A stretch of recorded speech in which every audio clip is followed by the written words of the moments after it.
A wicked snowstorm in the Wood Buffalo region has caused several drivers and their vehicles to become stranded south of Fort McMurray. Hundreds of people were stranded on a northern Alberta highway overnight due to a snowstorm. Multiple crashes were reported on Highway 63, the main highway through the region, and Highway 881 on Thursday after the storm landed.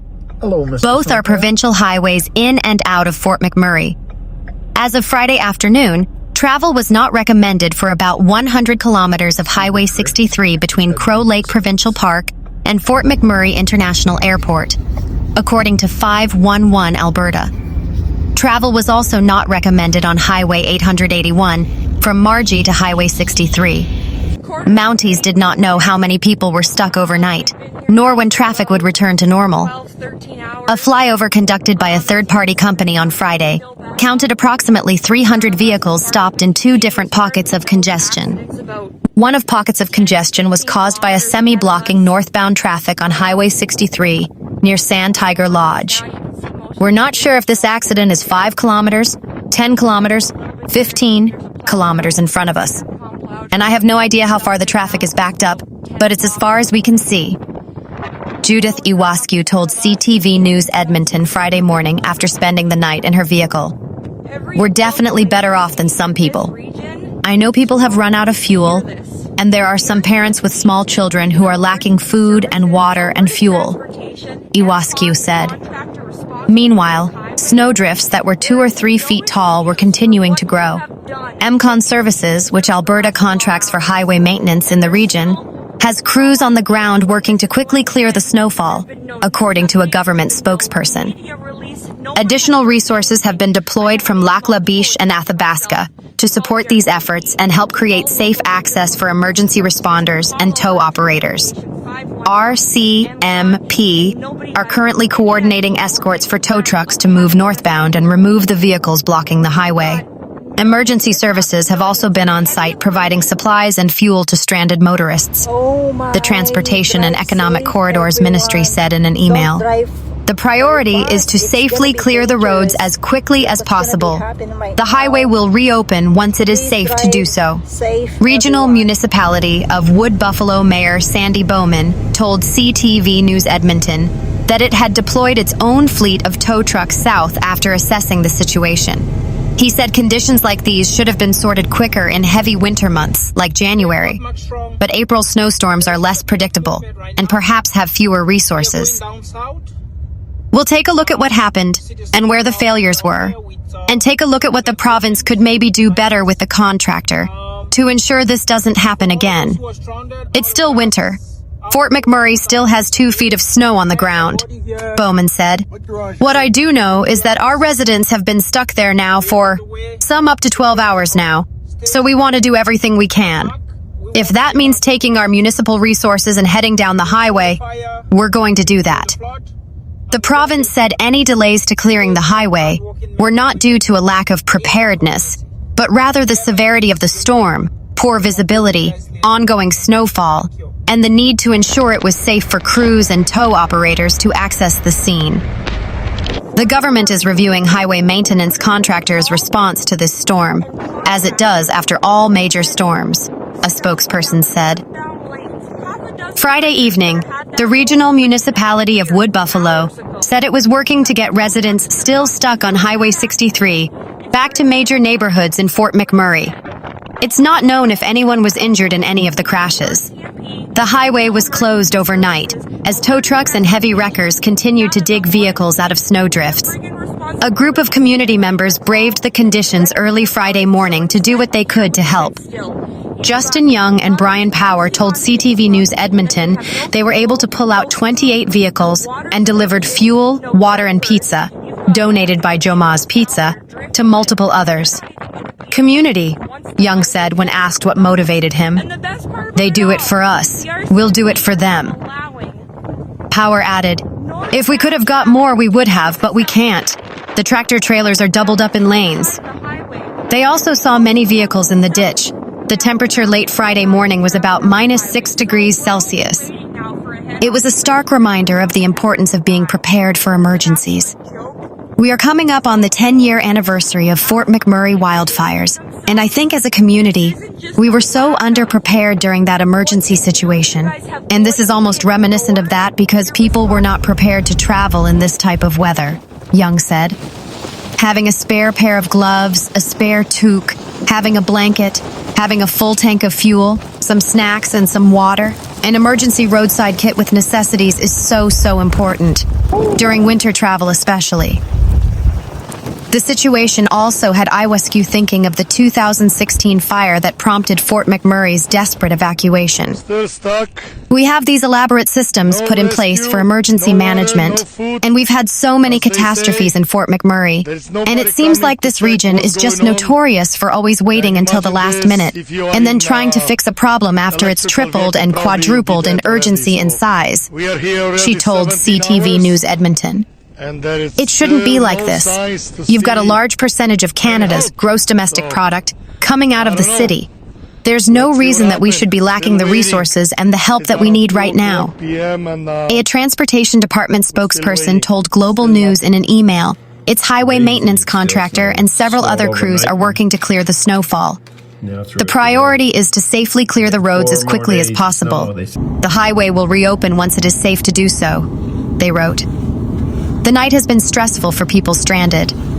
Judith Iwascu said she is fine, but she has seen other messages about moms with infants who have no water and no food and are low on fuel. There's at least 50 vehicles in front of us, and you could see at night the lights. It goes at least a kilometer behind us stuck, Iwascu said. Brian Routhier said they left St. Albert to go to Fort McMurray around 2:30 p.m. Thursday. He said they fueled up at the last gas station for 200 kilometers before they got home. We were slowing down, and I have a video where there's about 5 vehicles on the side of the road, and one with a jackknife trailer they were towing. A woman said the one with the trailer tried to pass them in the left-hand lane and drove them all off the road, Routhier said. Routhier was higher up on the highway, and he was able to get home after spending the night in his truck. It was intermittent whiteout conditions. Then it got dark out, and there wasn't much light, only the headlights, he said. Savinkov stressed that the situation is a prime example of what can happen when the weather turns in Alberta and is reminding people to think twice before traveling in stormy conditions. If you do, make sure you have supplies. While it's technically spring in Alberta, winter-like storms like this can be fairly common. Christy Klimenhaga, a scientist with Environment and Climate Change Canada, said irregular swings in temperatures at this time of year can often happen. What we've seen this week is much cooler air moving in from the northwest, dropping those temperatures, and you can't ignore that very large, powerful spring storm that we have spinning over Saskatchewan. That's kind of parked itself over the prairies, and it's bringing that relentless snowfall, said Klimenhaga. Seeing these large swings in spring can happen as we see that jet stream migrating further north for the summer months. Spring is decidedly not in the air throughout Alberta, with a winter storm bringing high winds and heavy snow that left some highway motorists stranded for more than 15 hours. I took all the clothes of my suitcase and kind of made a makeshift little blanket nest to keep warm, said Lance Kane, who has been stuck on Highway 63 south of Fort McMurray for over 15 hours. You kind of lie down, but you also don't want to fall asleep in case it gets moving, and you become the guy then holding it up. The snow started falling on Thursday. On Friday morning, Environment Canada issued a warning for snowfall totaling 30 to 50 centimetres south of Fort McMurray in the Wood Buffalo and Lac La Biche area. Parts of Highway 63, the main road leading to Fort McMurray, about 430 kilometres north of Edmonton, was closed in both directions on Friday, as icy road conditions and poor visibility lead to multiple crashes. Affected stretches included both directions from Mariana Lake to Fort McMurray, as well as northbound from Wandering River. Travel is not recommended by RCMP in several parts of the province.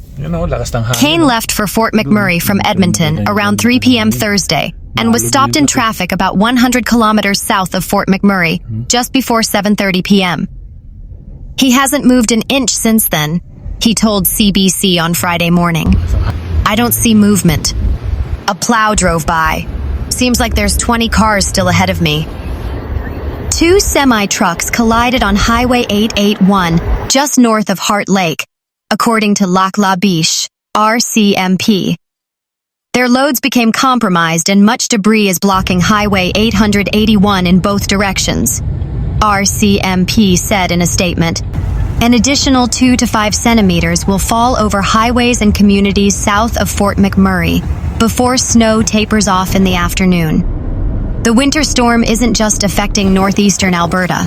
Powerful wind gusts up to 90 kilometers per hour have created challenging travel conditions in a number of central Alberta communities, including Olds and Sundre, and down into Calgary. Other parts of the province are seeing winds between 30 and 50 kilometers per hour. Environment Canada said winds will gradually begin to weaken today and overnight. In Edmonton, residents who had to rescue patio furniture, skittering away in howling winds Thursday night, woke up to a blanket of snow, with more flakes landing in horizontal sheets as the day wore on. In Calgary, high winds caused the cancellation of a parade planned for the city's comic expo. The Parade of Wonders was supposed to move through the city's downtown in the morning, but was called off. Organizers said an indoor party of wonders would run instead.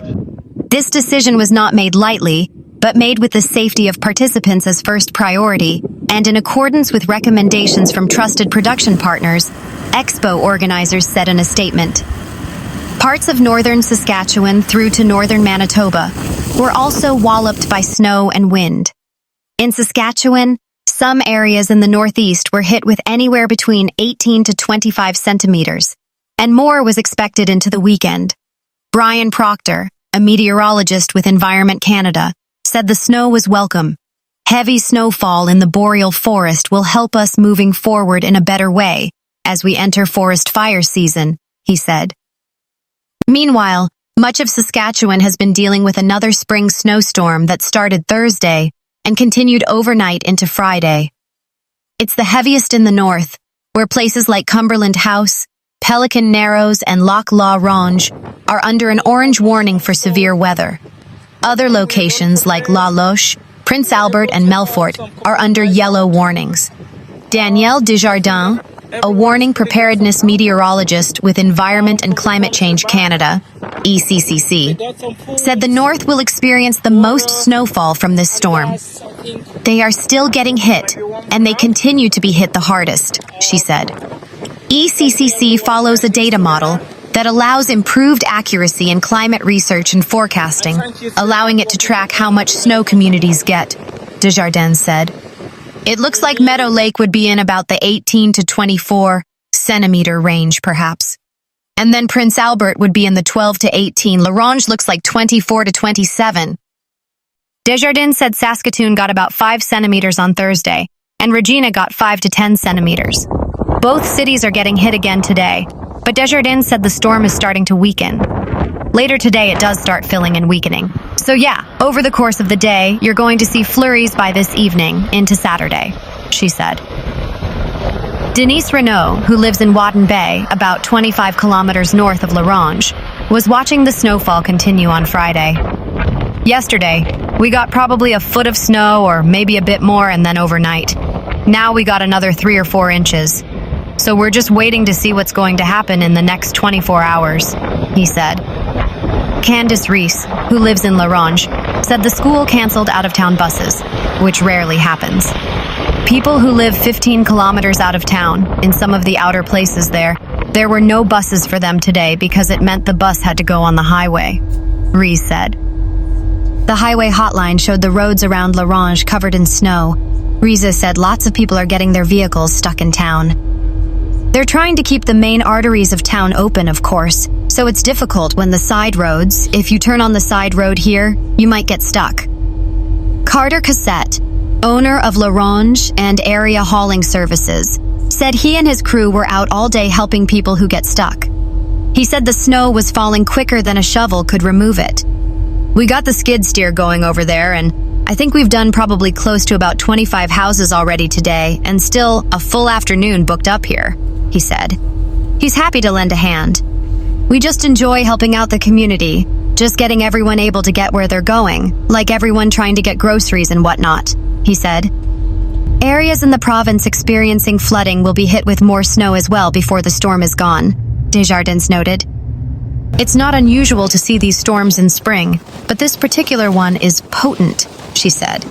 It was ingesting moisture all the way from the Gulf of Mexico. So you know, on Wednesday evening, we did even see thunderstorms in the southeast portion of the province, Regina and Moose Jaw. For those who need to travel, Desjardins said roads south of the Yellowhead Highway should generally be okay, but extra caution is needed in northern and north-central parts of the province.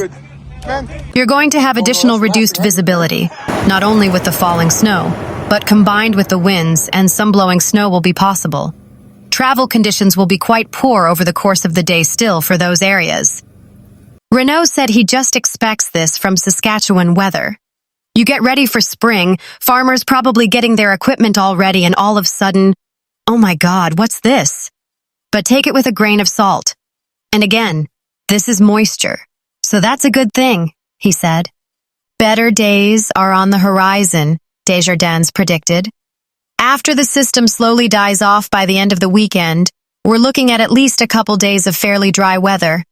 You know, maybe a flurry or two here and there, she said. But after the system, we get a little bit of a reprieve, a little cooler than average, but at least it will be quiet for the next several days.